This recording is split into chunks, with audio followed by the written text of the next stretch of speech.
വൻപയറ് നമ്മൾ 4 മണിക്കൂർ സോക്ക് ചെയ്ത് വെച്ചിട്ട് നല്ലവണ്ണം കഴുകി വാരി എടുത്തിട്ട് കുക്കറിലിട്ടു. അതൊന്ന് നെകക്ക വെള്ളം ഒരുപാട് പയറിന് മുകളിൽ വെള്ളം നിൽക്കണ്ട, ഒന്ന് ആ പയറിൻ്റെ സെയിം ലെവലിൽ നിന്നാൽ മതിയേ. അത്രയും വെള്ളം ഒഴിച്ച് ഇനി ഇതിനകത്തേക്ക് ഉപ്പ് ആദ്യം നമുക്ക് ഒരു സ്പൂണേ ഞാൻ ഇട്ട് കൊടുക്കുന്നുള്ളൂ. പിന്നെ നമുക്ക് ബാക്കി ചേരുവകളൊക്കെ ചേർക്കുമ്പോൾ നമുക്ക് ചേർത്ത് കൊടുക്കാം. അപ്പോൾ ഇപ്പോൾ 1 ടീസ്പൂൺ ഇട്ടു. അതുപോലെ തന്നെ ഒരു 1/2 ടീസ്പൂണ് മഞ്ഞൾപ്പൊടിയും കൂടി ഇട്ട് ഇനി ഇതെല്ലാം കൂടെ ഒന്ന് ഇളക്കി ഒന്ന് മിക്സ് ചെയ്തിട്ട് നമുക്ക് ഒരു ഫുൾ ഫ്ലെയിമിൽ ഒരു വിസിൽ അടിച്ചാൽ മതി. കാര്യം 4 മണിക്കൂർ ഇത് കുതിർത്തുകൊണ്ട്, അല്ലെങ്കിൽ ഒന്നിൽ കൂടുതൽ വിസിൽ വന്നാൽ പയറ് വെന്ത് പോയാൽ ഒരുപാട് കുഴഞ്ഞിരുന്നാൽ തോരനൊരു രുചിയില്ല. നമുക്ക് കുറച്ച് കൂടുതൽ പയറ് തോരൻ വെക്കേണ്ട ആവശ്യമുണ്ടായിരുന്നു. അപ്പം നിങ്ങളെ ഞാൻ കാണിച്ചല്ലോ ഒരു കുക്കറിലേത്, അതുപോലെ തന്നെ സെയിം അളവിലാണ് മറ്റേ കുക്കറിൽ. ഇപ്പോൾ ഇത് ഒരു ഫുൾ വിസിൽ വന്നിരിക്കുവാണ്, പ്രഷർ പോയി 10 മിനിറ്റ് കഴിഞ്ഞ്. ഇനി നമുക്കൊന്ന് തുറന്ന് നോക്കാമേ. നോക്കട്ടെ, കണ്ടോ, ഞാൻ ആ ഒഴിച്ച വെള്ളം കാണിച്ചു തന്നില്ലേ, ഒട്ടും വെള്ളമില്ല, കറക്റ്റ് വെന്തിരിക്കുവാണ് പയറ്. അപ്പോൾ എപ്പോഴും നമ്മൾ പയറ് ഒരു 3-4 മണിക്കൂർ സോക്ക് ചെയ്താൽ ഒരുപാട് വെള്ളം ഒഴിക്കല്ലേ. ആ പയറിൻ്റെ നെകക്ക് താഴെ നിൽക്കുന്ന വെള്ളമാണ്. അപ്പം നല്ല കറക്റ്റ് വെന്തിട്ടുണ്ട്. അടുത്തതോടെ നമുക്ക് നോക്കാം.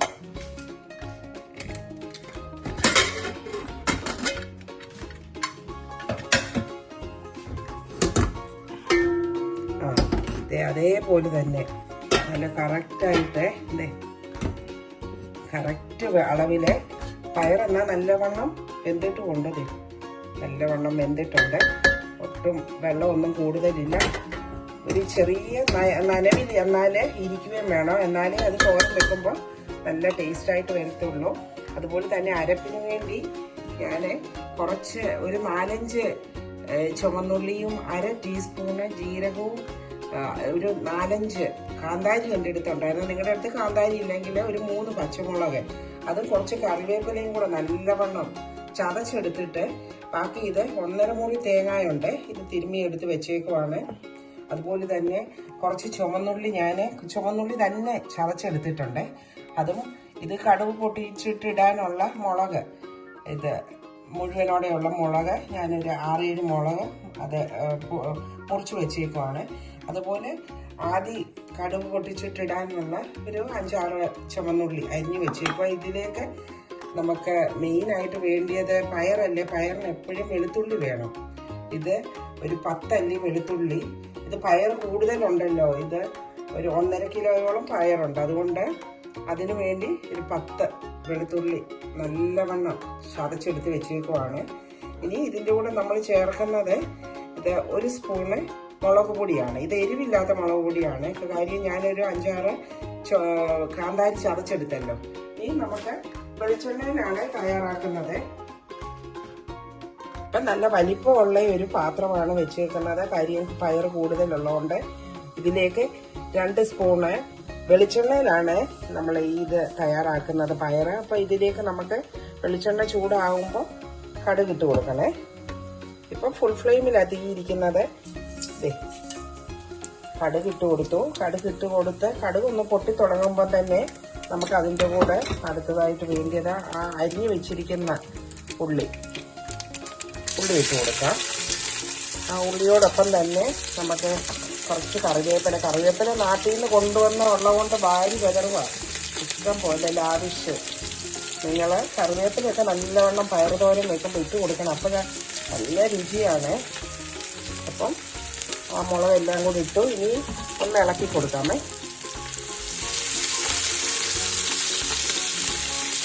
ഇനി അടുത്തായിട്ട് നമുക്ക് ആ വെളുത്തുള്ളി ചേർത്ത് കൊടുക്കാം. വെളുത്തുള്ളി നല്ലവണ്ണം നെയ്യ് ചെയ്തായതുകൊണ്ട് നല്ലവണ്ണം, അതോടൊപ്പം തന്നെ ചുവന്നുള്ളി ചതച്ചതും കൂടെ ഇട്ട് കൊടുക്കാമേ.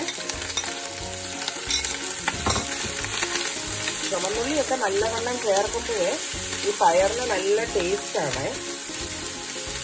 ഇനി നമുക്ക് മുളക് പൊടി വെച്ചേക്കുന്നത് ഇട്ട് കൊടുക്കണം. വളരെ എളുപ്പമുള്ള ഒരു തോരനാണിത്. ഞാനിത് ഓരോന്നായിട്ട് നിങ്ങളെ കാണിക്കുന്നതുകൊണ്ടുള്ള നിങ്ങൾക്ക് ഇത് ലോങ് ആയിട്ട് തോന്നും, പക്ഷെ വളരെ എളുപ്പമാണ് ഈ തോരൻ തയ്യാറാക്കാൻ.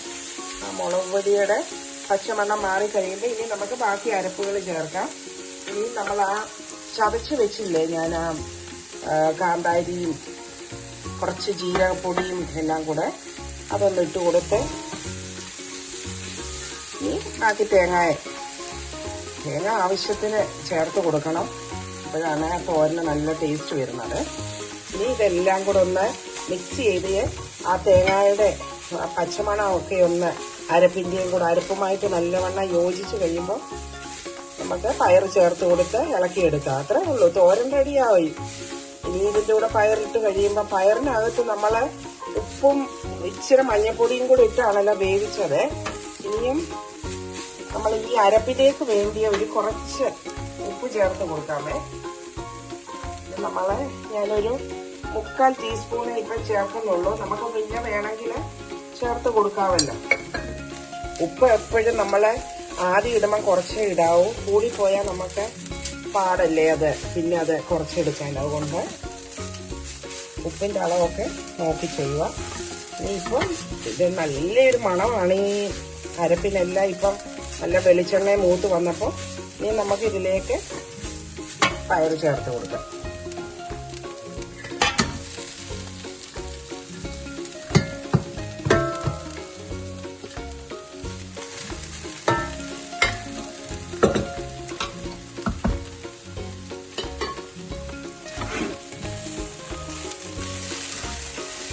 ഇപ്പം തീ വളരെ ലോ ഫ്ലെയിമിലാണ് വെച്ചേക്കുന്നത്. അടുത്ത കുക്കറിലേക്ക് കൂടി ഇട്ട് കൊടുക്കാം.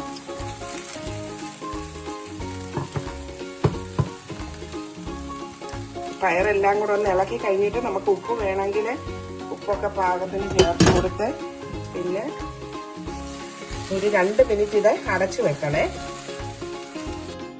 അപ്പൊ ഇത് അടപ്പൊന്ന് തുറന്നു നോക്കാം നമുക്ക്. ഓക്കെ, ഇപ്പം നല്ല മണമാണ്. നമുക്ക് വേണമെങ്കിൽ ഇച്ചിരി കറിവേപ്പിലയും കൂടെ ഒന്ന് തൂക്കി കൊടുത്തു. ഞാൻ ഉപ്പൊക്കെ നോക്കിയായിരുന്നു, ഒരു കുറച്ചുകൂടി ഉപ്പിൻ്റെ കുറവുണ്ടായിരുന്നു, ഞാൻ ചേർത്ത് കൊടുത്തു. അപ്പോൾ എല്ലാം നല്ല അടിപൊളിയായിട്ടുണ്ട്. ഇതാണ് നമ്മളുടെ നല്ല ഈസിയും ടേസ്റ്റിയുമായിട്ടുള്ള വൻപയർ തോരൻ. നല്ല അടിപൊളിയായിട്ടുണ്ട്. അപ്പോൾ നമ്മളുടെ അടിപൊളിയായിട്ടുള്ള പയർ തോരൻ റെഡി ആയിട്ടുണ്ട്.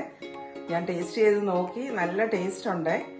അപ്പം നിങ്ങൾക്ക് എല്ലാവർക്കും ഈ റെസിപ്പി ഇഷ്ടമായെന്ന് വിചാരിക്കുന്നു. വീണ്ടും നല്ലൊരു റെസിപ്പിയുമായിട്ട് ഉടനെ കാണാം. Stay safe. Thank you all. Bye now. Bye.